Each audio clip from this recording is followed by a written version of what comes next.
After all this, you still... I still want that gas, yes. And you had better deliver. Welcome back to The Greenhouse, dear listener. It's just me, Adi, today with another solo episode.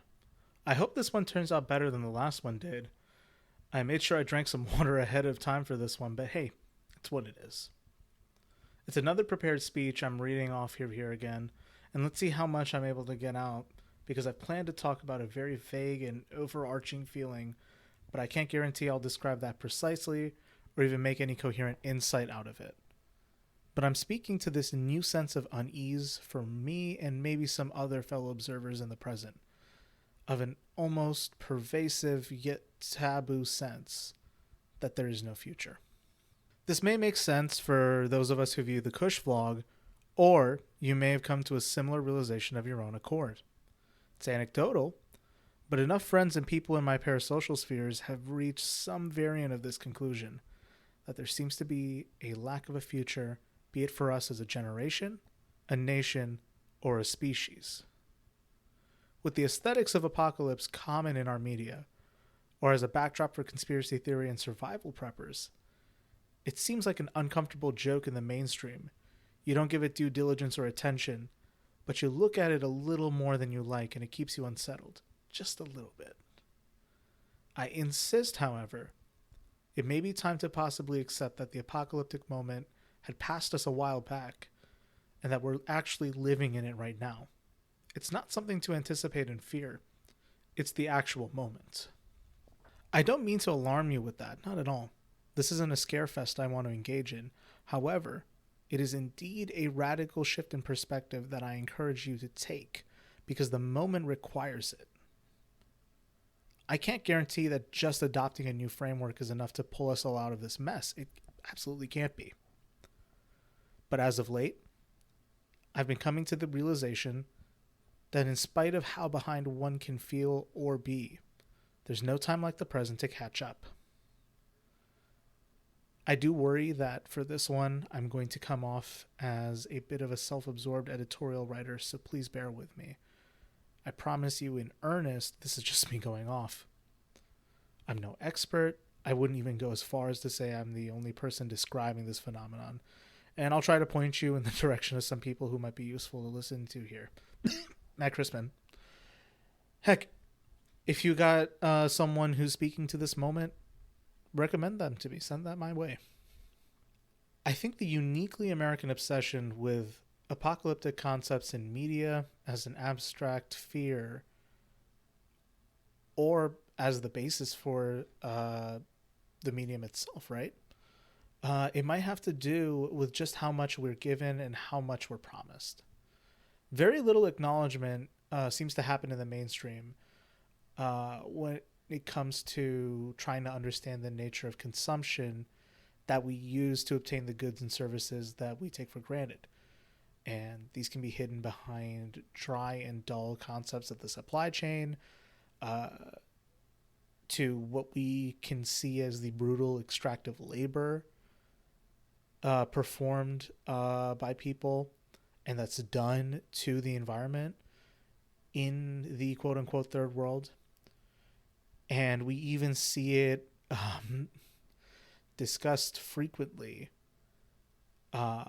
by a widespread and well-paid network of academics, media figures, pundits, politicians, and interest groups who really obscure the fact that this degree of exploitation happens. And even if the sense of how big it is gets out, they'll be there to say that, hey, this image is good, don't worry about it.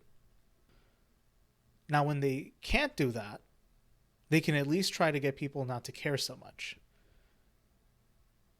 Doing that can dull the pain into discomfort, the discomfort into a nagging feeling, the nagging feeling into a cold behavior we can exercise to prevent ourselves from having to come to terms with the contradictions of our daily reality. With this kind of framework, we do live in an extended, alienated relationship from the mundane nature of how we get things to the difficult question of how we can go through the world, just accepting or ignoring this immense level of pain as somehow baked into the whole process. So what would happen if this apparatus collapsed? That's the inherent resting fear, especially in pop culture from the zenith of America's golden years. Whether the threat is zombies, aliens, Soviets, or zombie alien Soviets, the citizen beholden to that worldview is always subconsciously aware that something dark happens to ensure the sausage is made. And as long as they can derive the benefit, what good is there to ask questions of any sort? And for a while, that did work. Is it still working? That really does depend on who you ask. And if you've been paying attention to this program, you'd know by now that for a lot of people, they'd be of the mind that it hasn't been working. Now, how and why it hasn't been working, of course, that's the question everyone disagrees with. But I'm not necessarily here to dispute those questions.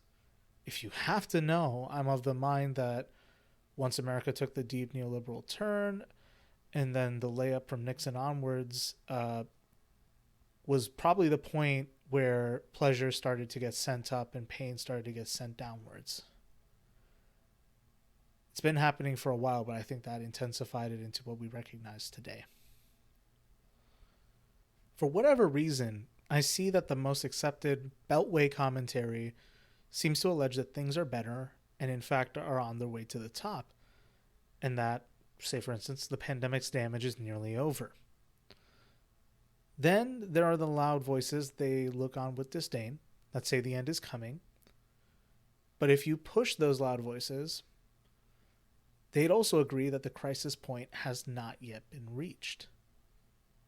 Now, I've jokingly referred to the process that is the title of this show called greenhouse gaslighting, where, much akin to someone being told their recollection of events is wrong inside a hot glass room, we make similar presumptions about the world we live in and how it works.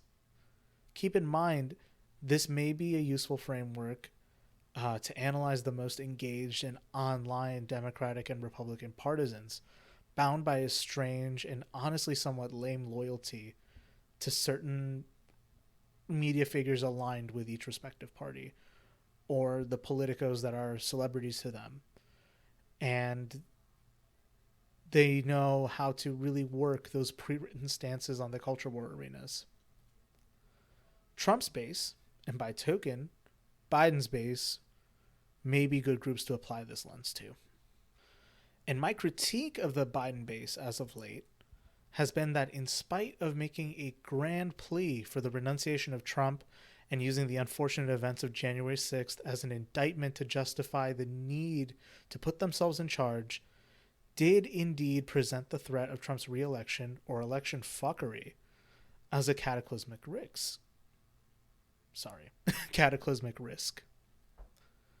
The thing is, I would assume, like you, that in response to getting out of that situation pretty narrowly, that they'd work to avoid a repeat and ensure a drastic plan was enacted to prevent that level of risk from being encountered again.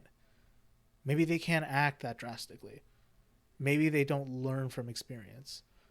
But I can say for sure that they thought their crisis was averted, and cataclysm is now fully in the rearview mirror. With the present secure, they can focus on the future now, right? Right? Well, needless to say, I don't think I've seen so much will applied and ink spilled to maintain the status quo before. The Beltway has never seemed less interested. It's almost as though they've sunken back to their default of assuming things are going to be okay. And hey, maybe that is okay for them. But this isn't a luxury afforded to the folks I'm hearing from and talking to. I can't speak to all walks of life, but in my own selfish, self-relating way, I'll try to explain. For many of us under 30 especially, the promise of a job after painstakingly obtaining a degree no longer exists, and the hope of being able to start a life, have your own home, or even pay off those god-dang student loans in a sensible way is near impossible. I do understand that bringing up this topic is passé, but just hear me out. Isn't there something banal about this, and also somewhat depressing? These traditional markers of adulthood are less and less attainable for more and more people every day. But in and out, you'll hear things like, well, did you try to apply for a scholarship? Have you tried moving around for a job? And other bits of so-called advice that really don't consider the realities for folks on the ground. Combine this phenomenon with some other cold truths around us. We've been dealing with a pandemic for nearly a year and a half, and even as vaccines have been administered to some degree, there's no real reckoning that's been had with the sheer amount of death and harm done by this pandemic. Pandemic protections, masks, and vaccines have been reduced to culture war signifiers, and the most comfortable of us are heading out to brunch and wilding out as service workers still bear the brunt, being told that no one wants to work by employers. With new strains on the rise, initial bouts of refusal to share the vaccine with other nations, and the increasing sense that there is some permanent level of isolation that's been caused by this pandemic, it does indeed feel like we live in the wake of some disaster whose effects still persist. Now, let's bring it back to the greenhouse effect, the actual greenhouse effect. The biggest and most pervading mood against the shifting rise in awareness of climate change is the notion that this is some sort of alarmism. But again, the way I try to explain this to people who can't get it is that human activities have created entropy in the system. With the reality of climate change and the degree of carbon in air at this point, so-called 100-year storm events are going to become a regularity of life. And even if you've been in the same boat as the rest of the country, where you can't recall any event past last week, let's just try to take a very recent look at the past. In February, oh gosh, how time flies. In February, Texas was hit with an ice storm that left communities severely ill-equipped for the weather and sub-freezing conditions, leading to at least 57 deaths. To make matters worse, the highly deregulated, free market logic electric grid of Texas was sorely unequipped for this crisis and may in fact have exacerbated it by virtue of its setup. Whether or not this event is going to serve as the turning point for action is yet to be seen. But these events aren't exactly stopping. The Pacific Northwest has been hit with an intense heat wave that the people and infrastructure are also not at all equipped for, with cities like Seattle hitting all-time heat records, power cables just having holes burst open in them because of the heat, roads are quite literally expanding and cracking. To top it off, drought has entered the equation for the region. And it's happening closer and closer to home. Just a few days ago, we had intense downpour in southeast Michigan, with neighborhoods and roads flooding in Detroit, despite warnings from climate scientists and previously expressed concerns from residents who had already dealt with floods in 2014. Even still, while we see the dramatic and unsettling images of these events, for those of us in surrounding and faraway communities that don't get hit so hard, we don't even breathe a sigh of relief. There's just a silent, unconscious acceptance to coldly get us through this initial moment of discomfort. And as long as you don't have to see people who are hurting, you don't have to act at all. For what it's worth, even if you don't see it, it happens all the time. And we can't turn a blind eye to it just because it's not happening around us. And I will share some mutual aid links that I heavily encourage you all to contribute to for those affected in Detroit. So the images of something out of The Walking Dead may not exactly mirror where we are today. This being said, there is an inherent dystopian character to our world, where more and more events of pain and misery become commonplace. Death and immiseration are seemingly always in the background. But there's either the suggestion or silent acceptance that there's nothing we can really do to fight back. Maybe you can vote every now and then, but there's no guarantee your guy will win. And even if they do, who's going to guarantee they're going to help? Especially when, at the time of recording this episode, a senior director for federal relations on ExxonMobil admits to this. From the New York Times, quote, This employee described how the oil and gas giant targeted a number of influential United States senators in an effort to weaken climate action in President Biden's flagship infrastructure plan. This is not something we should consider normal. It's not that they need to act to stave off crisis. The crisis is already here, and nothing is being done to stave it off. This is the apocalypse. The world we know is not ending. I insist instead that the world we know ended a long time ago. We've just been keeping the facade for a long time. We live more alienated lives. Democracy and civic engagement is eroding. And all that exists at this point, in my opinion, is the cacophonous hooting of the most devoted adherents of the idea that the status quo is worth defending in some capacity. The rest of us are holding out hope for a hero, it seems. But until the day we have said hero there with us, it's still incumbent on us. It's gotta be. And I still only have questions, not answers. But what I can offer is just the suggestion that now is the time to start building solidarity, to stick together, especially as these times continue to get harder. Because the only solution to save us all is going to have to involve all of us. That's all I got for now. Feel free to share your ideas. I'll share our social media links in the description. Until next time, I'll see you at the greenhouse.